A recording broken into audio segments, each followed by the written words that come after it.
Okay, so today you're going to be working on review number 4, which is over factoring and multiplying polynomials.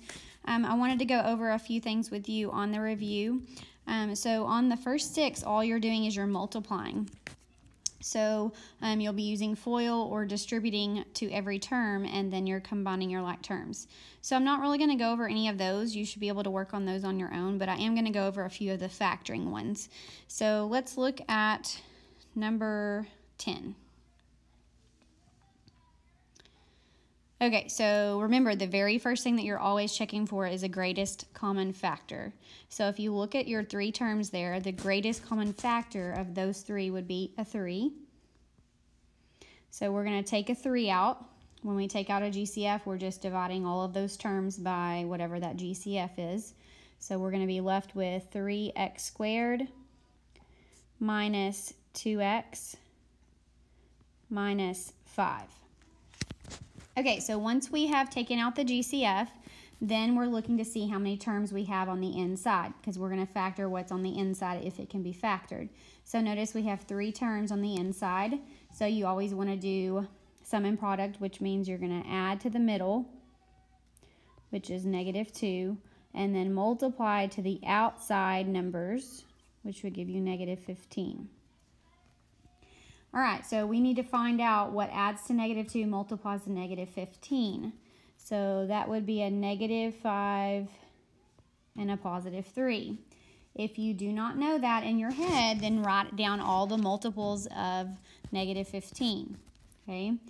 All right, so I'm going to bring down my GCF, and then I'm going to use the -5 and the 3. So I'm going to have x minus 5 and x plus 3. Remember, it doesn't matter which one you put first as long as it's -5 and +3.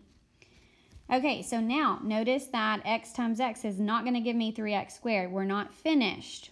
Whatever we're factoring, which is on the inside there, we need to take that leading coefficient, which is the coefficient of x squared, and we're going to divide it by each one of those numbers and use the swing method. All right, so you always reduce before you use the swing method. So we can't reduce 5 over 3, so I'm going to swing that 3 in front, 3x minus 5. And then I can reduce 3 by divided by 3, which would give us a 1, so x plus 1. All right, so notice there we can't factor anymore, so that would be my answer. Remember to check it. You could always distribute it, multiply it all together, and it should give you back your original polynomial. All right, let's look at the back of your review. I want to go over number 16.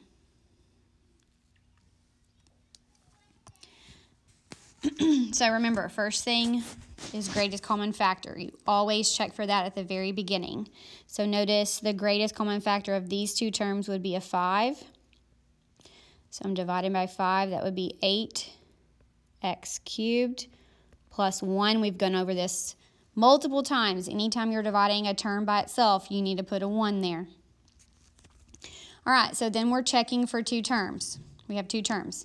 So remember, if you look at your flow chart on 2 terms, you are checking for squares, perfect squares, difference of squares, which we're not subtracting, and they're not perfect squares. Then we're checking for sum and difference of cubes. Notice I do have an x cubed, and 8 is a perfect cube, and so is 1, and we're adding. So that would be sum of cubes. All right, so remember from your flow chart, on sum of cubes or difference of cubes, you should have a binomial, and then you need to set up a trinomial. Every single time it should look the same with cubes. So I'm going to take the cube root of 8x cubed, which would be 2x. 2x times 2x times 2x gives you 8x cubed. And then I'm taking the cube root of 1, which is 1. Remember, whenever we're doing sum and difference of cubes, a way that we can remember the signs is SOAP. The S represents the same sign for the first one, so it should be a plus. So once we have found that binomial, we're using that to find this trinomial here. So I'm going to square 2 and x to get 4x squared. That's my first term on that trinomial. I'm using the opposite sign there, so it'll be minus. I'm multiplying the 2x and the 1 to get 2x for the middle term. And then the last term is always positive because I'm squaring the b, which is that 1, so plus 1. Once you have factored cubes, you will not be able to go another step. So that would be my answer. Don't forget to put that 5 in front, that GCF, because you want to be able to multiply it all together and it give you back that binomial that you started with. All right, now I want to take a look at 18. All right, first thing is GCF, x squared plus 6x.